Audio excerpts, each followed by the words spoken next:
So you want to play Pandemic Express but don't know what the game is all about? Well, you've come to the right place, as I will tell you everything you need to know about it. Why am I making a second tutorial video, you may ask? Definitely not because of my first tutorial getting bad feedback or anything. But well, they were kinda right, it sucked. Anyway, let's get right into my proper tutorial for Pandemic Express.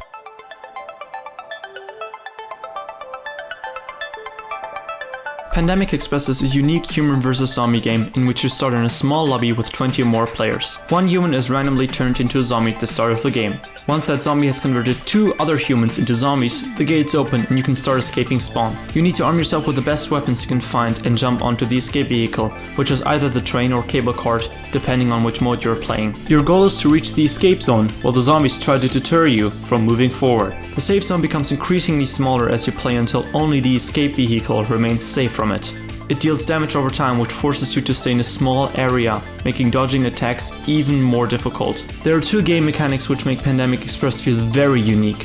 First, this is a movement game.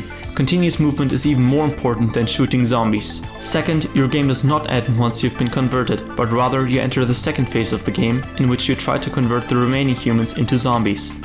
All of this makes Pandemic Express a refreshing alternative to the current Battle Royale craze. Now, before we get into the basics, I wanted to mention this tip to all new players.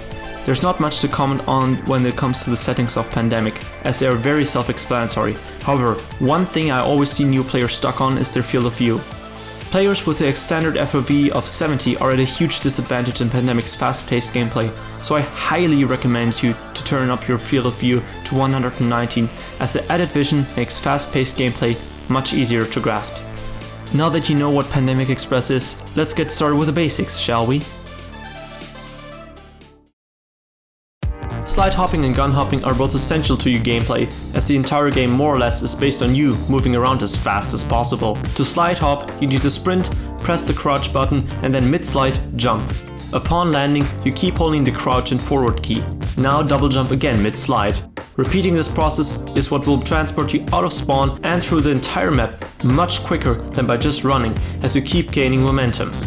Gun hopping is essential, especially in nasty situations where you might be standing in a small corner and are trapped by zombies. Basically, you go to a wall and jump while shooting into the opposite direction of where you aim to get knocked back to. The best guns for gun hopping are the rifle, the shotgun, and the pistol. The AK and SMG can be used for climbing up tall walls through continuous small knockbacks, but they're not really usable for gun hopping. The combination of gun hopping and slide hopping is what you will use most, as you can jump twice. You can use your second jump in combination with shooting the ground or shooting a wall that you're passing mid-jump. This will launch you far distances and is far quicker than either gun hopping or slide hopping by itself. If you struggle to understand movement, I would be happy to recommend Goberino's in-depth guide to movement. You should totally watch it if you haven't yet, as it will clear up any questions you might have. Practicing your movement is essential, as the entire game is a movement game rather than a shooter. Pro tip: slide hopping or gun hopping uphill can be difficult when there are no guns or objects to bounce off of. If a rail is close by, you can try to find the sweet spot by just standing right on top of the metal rail, and you will run much faster. Stars are the currency in game. You can either purchase them or earn them by playing. You can get up to 6 stars depending on how many points you score. These stars can be spent in the shop to get new songs for the radio or new skins. You can also use them in the emote menu. When you hold down the right mouse button while in the emote menu, you enter the star paid menu, in which you can cast an emote with a guitar melody for the cost of 1 star every time you cast it. Try to save up your stars for the most useful skins first, before spending them on anything else, as some skins offer you huge tactical advantages. Keep in mind though, that your skin perks will only be activated when you have all 3 pieces of the same skin equipped. If you mismatch skins, you will not get any perks. Skins don't just look good, they can severely alter your gameplay. The default skin currently gives you 1 armor heart additionally. The Doubtful set gives you the ability to equip not just 2 weapons, but 3 weapons at the same time. Initially you would think that this is a huge benefit, but in comparison to the other skins, it really isn't that viable, to be honest. Fun fact, during the beta of Pandemic Express you were able to attain the limited edition of the Doubt set, which adds some gold ornaments, like this golden bubble you can see here. The Vanity set allows you to jump 3 times and is by far one of my favorite sets, as the additional movement almost guarantees escaping while accelerating the pace of the game, challenging you even more to use your movement elegantly to evade any zombies that are thirsty for your gooey inky blood.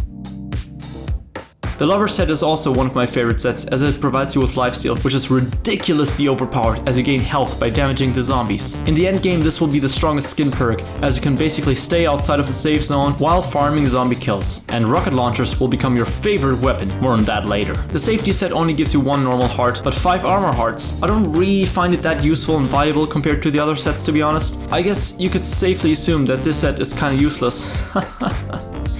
Please don't click away. The Hope set equips you with a special rifle with 1 bullet that can cure a zombie, converting it into a human. This can either be super useful or really not that much at all. So it is an interesting skin to switch things up every now and then with, but not anyone's main skin of choice. It is worth mentioning that if you're lucky enough to get converted back, you cannot hit glass directly without getting a lot of damage. This damage ignores even your shield hearts, so take care to shoot the glass windows from a distance. The leader is probably my 3rd favorite set as it completely changes your gameplay. Upon crouching long enough, you become invisible. This can change the entire gameplay as it now centers around standing still regularly as opposed to moving around quickly like with all the other skins.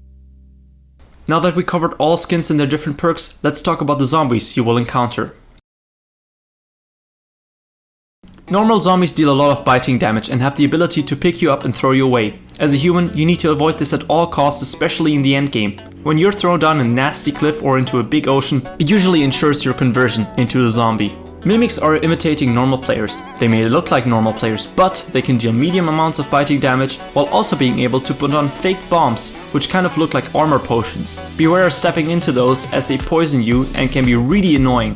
When they place down bombs, make sure to shoot them from a distance. Because of mimics, you should always look out for randomly appearing players in front of you, as they are most likely mimics that spawned in. If you happen to get negative damage when shooting them and checking if they're human or not, you know that they aren't mimics. Bombers are the red glowing zombies with only 1 heart. They are very dangerous as they deal a lot of damage when they explode right next to you, but they barely damage you when they bite you. So perhaps the most important rule of Pandemic is to not panic and shoot them when they are close by you. Hop away and shoot them from a safe distance. The main problem, however, will be your fellow humans shooting them while you're standing close by the bombers.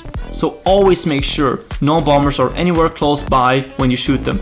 However, when you are at a safe distance, I invite you to shoot them regardless of whether they are close to your fellow humans, as this is what makes the game a lot of fun. Don't overdo it though. By the way, bombers set each other off. So when 2 are close enough together, you can shoot one of them to clear both of them. This also means, however, that if you're close to multiple bombers, you are in a lot of trouble when someone else shoots one of them. So please, keep your distance. The conductor appears whenever the humans are overpowering the zombies, especially when they are able to open the airdrop. There can be as many as 4 conductors simultaneously. They might not be able to slide jump and move quickly, but they deal a lot of biting damage and have the ability to throw barrels, which upon contact explode and deal a lot of damage to all players close by the barrel's explosion. They also have a very large pool of health, so focus your human team's gun attention towards them. Always keep a safe distance from them to shoot them from. It is especially important to stay away from them as they only remain in conductor mode for 60 seconds. For every bite to humans, they gain 20 seconds of lifetime additionally. Once their time is up, they turn into a normal zombie and are able to hit and grab humans again. So always make sure no one gets hit by them directly. There's also a mechanic that I do not fully understand with the conductor's bites cause an explosion occasionally. I think this mechanic is randomized, but I'm not too sure. Lastly, the conductor's extra tough to evade as you can't knock him back, so make sure you run away fast enough. I would be happy to discuss tips for playing Zombicide in this video, but I don't have enough time for that. So keep in mind that this guide focuses on human side only for now. But stay tuned, as my Zombicide guide will come out soon after this video. Now that you know about the basics, let's talk about gameplay. You will spawn in one of 4 small lobbies, where you will wait until at least 10 people have connected to the lobby. Before the game begins, you can look at your position on the leaderboard, talk to the others, pick up the radio to blast some tunes, and mute all other players as mic spam is still rampant. Your most important task to survive is to practice the jump and runs of the individual spawns and figuring out which locations are often overlooked by zombies. Here I will show you how I jump and run at the 4 different lobbies to give you an idea of how the timing works. When you survive the zombie conversion in your hiding spot of choice, you can start escaping. I have some usual routes that I always prefer to use. Mind you, for a quick escape, the vanity set is an absolute recommendation as it is very good for escaping any zombies with the added jump, providing much faster acceleration of your slide jumping over the normal double jump. Try to get to a gun spawn close by, and search for guns, preferably pistol, shotgun or rifle, and armor potions. Now quickly try to scavenge for better weapons at the airdrop or explore the apartments in harbor and city before approximating the escape vehicle. Please do not rush going to the train or cable car. This ruins your game and the game of all other players, as the safe zone will shrink much earlier.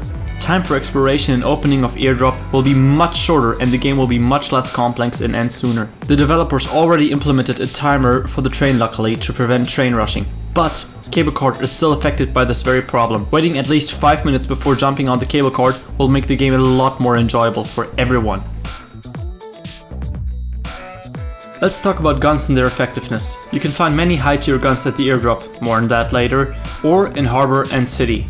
Decent guns are also available in many places like houses or pretty much all over the map. There are 5 levels of gun tiers ranging from 1 to 5 stars. 1 being represented by grey, 2 by green, 3 star by blue, 4 star by purple, and 5 star by gold. If you want to explore all the different types of guns and their properties yourself, I recommend checking out the firing range in the warm-up map you can enter from the main menu. When collecting guns, you always want to search for your preferred guns, which usually is a pistol paired with an AK or an SMG, and of course the highest tier you can get your hands on. The purple and gold tier weapons can usually only be found at the airdrop or in harbor and city apartment houses. More on that later. For now, let's talk about the differences in guns and their use cases. The pistol or revolver will be your go-to essential gun as they are incredibly viable for nearly any situations you can find yourself in. They deal a lot of damage, are accurate over long distances, are easy to aim with, have a high fire rate, and make fast movement ridiculously easy. The first thing I look for when I spawn is a pistol. SMGs have low damage, high fire rate and big magazines, making this weapon pretty useful, especially the higher tier ones. The ability to spam is neat in the endgame, but keep in mind that you have to aim your weapon consistently at the moving enemy to kill them, as their damage even for the higher tier SMGs is still pretty mediocre. The AK-47 is one of my favorite weapons as they deal a lot of damage, have up to 50 bullets in their magazines and can be useful to decimate lots of zombies. One thing I don't really like about the AK-47 is how it is tough to aim across longer distances. Furthermore, since it is large in size, it blocks a lot of your field of view, decreasing your overall visibility. The rifle is a niche gun with high damage, long range and high accuracy.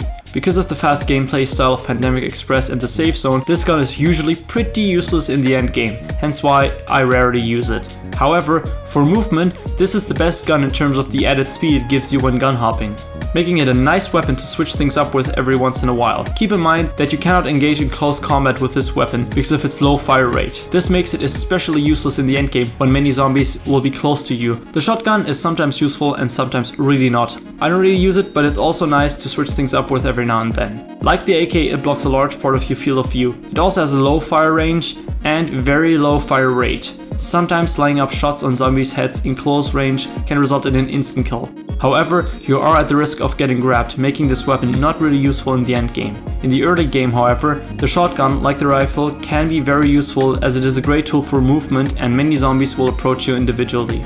The rocket launcher is available only when the airdrop is opened and provides you with only 6 rockets that will decimate anything in a large radius of their impact zone.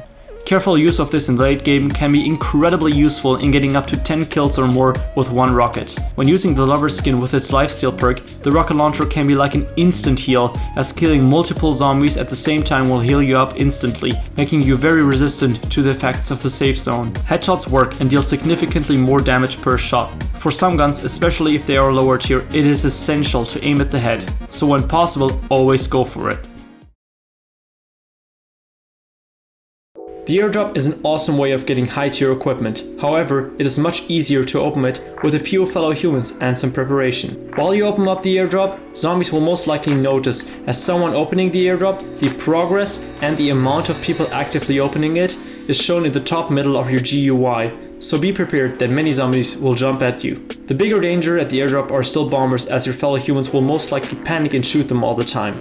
My tip for the airdrop is to bring as many people as possible there and always have at least one getaway weapon with you to quickly gun hop away from the airdrop should some zombie try to beat you up or explode near you. This is all worth it, however, if you do get it open, as you are rewarded with ridiculously strong weapons, making the rest of your game pretty easy to beat. I want to stress the importance of knowing when you can't open the airdrop though. If you're only 1 or 2 people and the zombies keep preventing you from opening the drop, just get out and get some guns. The safe zone will come in faster than you can safely open the airdrop and get to your escape vehicle. In that case, your best bet is to search for alternative gun spawns. For alternative gun spawns, the best options are City and Harbor. In both you will find large apartment houses with sometimes even purple or gold weapons inside them.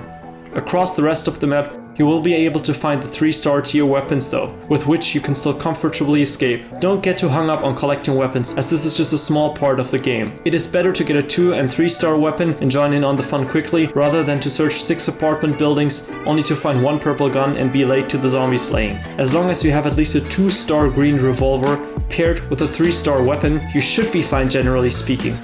Obviously, it is still possible to survive with any or even no gun, but part of the end game is to shoot zombies and launch yourself far distances with gun hopping. This is just a generalization. You will figure out your preferred style of playing as you go.